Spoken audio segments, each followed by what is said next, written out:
Bueno, buenas noches, profesor. El día de hoy, mis compañeros, integrantes de grupo y yo realizaremos un caso clínico sobre los casos de COVID-19 y justamente sus test diagnósticos. Los integrantes del grupo son Abril Miranda Domínguez Goñi, Eric Ryan Lázaro Muñoz y mi persona, James Guillermo Fernández Salas. Bueno, para empezar hemos decidido utilizar este artículo titulado Sensitivity, Specificity and Predictive Values of Molecular and Serological Tests for COVID-19, que tiene justamente como objetivo evaluar la precisión de diversas pruebas diagnósticas en la detección de SARS-CoV-2. Justamente todo esto se va a dar a través de un análisis de sensibilidad, especificidad y valores predictivos, en donde se va a buscar identificar la eficacia de estas pruebas en pacientes con sospechas de la infección. Justamente el análisis va a ser crucial para de esta forma optimizar estrategias diagnósticas y poder mejorar la gestión de la pandemia. Bueno, primero vamos a plantear el problema en donde vamos a hallar la sensibilidad. El problema es que tiene como objetivo evaluar la validez de una nueva prueba rápida de antígenos para la detección del COVID, comparando sus resultados con los obtenidos mediante la prueba de referencia estándar, que es justamente la PCR en tiempo real. Se incluyeron un total de 500 pacientes, de los cuales 250 resultaron positivos por PCR y 250 negativos. De esta forma podemos realizar el cuadro en donde justamente plasmamos cada uno de los valores dados por el artículo y vamos a empezar hallando la sensibilidad, la cual se ve representada por la fórmula que se observa ahí, que es verdadero positivo sobre verdaderos positivos más falsos negativos por 100. Esto nos va a dar, con los valores que hemos recolectado en la tabla, valores numéricos de 212 entre 212 más 38 por 100, lo que nos va a dar un 85%.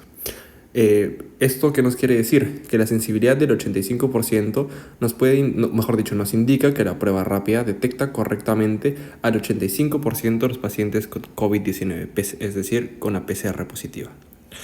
En cuanto a la especificidad, tenemos justamente que, la fórmula se plasma utilizando los valores del verdadero negativo sobre los verdaderos negativos más los falsos positivos por 100. Justamente utilizando los valores que nos dio el artículo, tenemos que va a ser 237 entre 237 más 15 por 100, lo que nos va a dar un 94.04%. ¿Y qué nos quiere decir la especificidad? La especificidad nos quiere decir que el 94.04%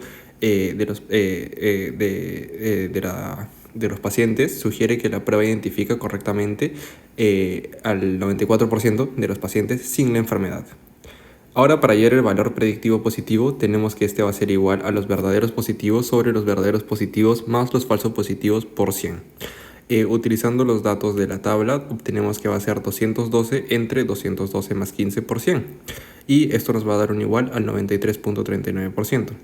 Y este valor predictivo positivo significa que el 93.4% de los pacientes con un resultado positivo en la prueba rápida realmente tienen la infección. En cuanto al valor predictivo negativo, la fórmula se ve plasmada como esa ley, que son los verdaderos negativos sobre los verdaderos negativos más los falsos negativos por 100. Con los valores de la tabla se ven plasmados de forma numérica como 237 sobre 237 más 38 por 100, lo que nos va a dar un 86.2%. Esto nos quiere decir que el 86.2% de los pacientes con un resultado negativo realmente no tienen la infección. Como conclusión final, podemos decir que la prueba rápida demostró tener una buena sensibilidad y especificidad, lo que sugiere que puede ser útil como herramienta de tamizaje en situaciones de alta prevalencia de COVID-19. Sin embargo, se recomienda confirmar los resultados positivos con una prueba de PCR debido a la tasa moderada de falsos positivos observada. Ahora tenemos justamente otro artículo que justamente se enfoca en la evaluación de la precisión de las pruebas rápidas de antígenos para poder detectar el COVID. El estudio compara los resultados de estas pruebas con los de RT-PCR, que es considerado el estándar de referencia. La investigación se llevó a cabo en un contexto de predominio de las variantes Omicron y analizó más de 8.000 muestras clínicas, de las cuales alrededor del 40% fueron positivas para SARS-CoV-2. Los autores evalúan la sensibilidad, especificidad y los valores predictivos de la RAT, que es la prueba rápida de antígeno. Para el cálculo de la sensibilidad tenemos ahí justamente el problema, que es el principal problema identificado en el artículo Diagnostic Performance of Rapid Antigen Tests for COVID-19, en la disminución de la sensibilidad de las pruebas rápidas de antígenos en determinadas circunstancias, como cuando la carga viral es baja. La sensibilidad, bueno, como ya describí la fórmula, es el verdadero positivo sobre el verdadero positivo más el falso negativo por 100, lo cual con los valores dados en la tabla obtenemos que es 2.976 sobre 2.976 más 543 por 100, lo que nos va a dar un 84.6%. Lo que nos quiere decir que este 84.6% de los pacientes que dieron positivo por PCR también resultaron positivos por el RAT.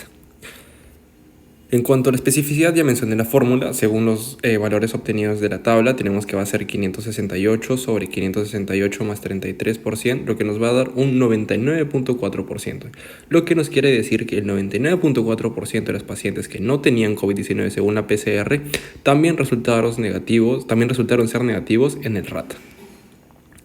En cuanto al valor predictivo positivo, también ya mencioné la fórmula. Según los datos obtenidos en la tabla, tenemos que va a ser 2.976 sobre 2.976 más 33%, lo que nos va a dar un 98.9%. Y esto nos quiere decir que el 98.9% de las personas que dieron positivos en el RAT realmente tenían COVID-19 según la PCR. Y esto significa que con un resultado positivo en el RAT es muy confiable para poder confirmar la infección. Ya por último, para hallar el valor predictivo negativo, tenemos la fórmula, que ya la mencioné también previamente, y plasmándolo con los datos que nos ha dado la tabla, tenemos que va a ser 5.068 sobre 5.068 más 543 por 100, lo que nos va a dar un 90.3%. Y esto nos indica que el 90.3% de las personas que dieron negativo en el RAT realmente no tenían COVID-19 según el PCR. Y el 9.7 restante tuvieron un resultado negativo en el RAT que no descarta completamente la infección. Y como conclusión final en este caso, tenemos que el estudio, que este es el Diagnostic Performance of Rapid Antigen Tests for COVID-19, destaca que las pruebas rápidas de antígeno tienen una alta especificidad, lo que las convierte en una herramienta confiable para poder confirmar casos negativos de COVID-19. La sensibilidad de estas pruebas es relativamente más limitada y se ve afectada por factores externos dados los falsos negativos. Acá tenemos justamente las dos referencias bibliográficas que usamos para poder hacer nuestros dos casos. Y bueno, eso sería todo. Muchas gracias.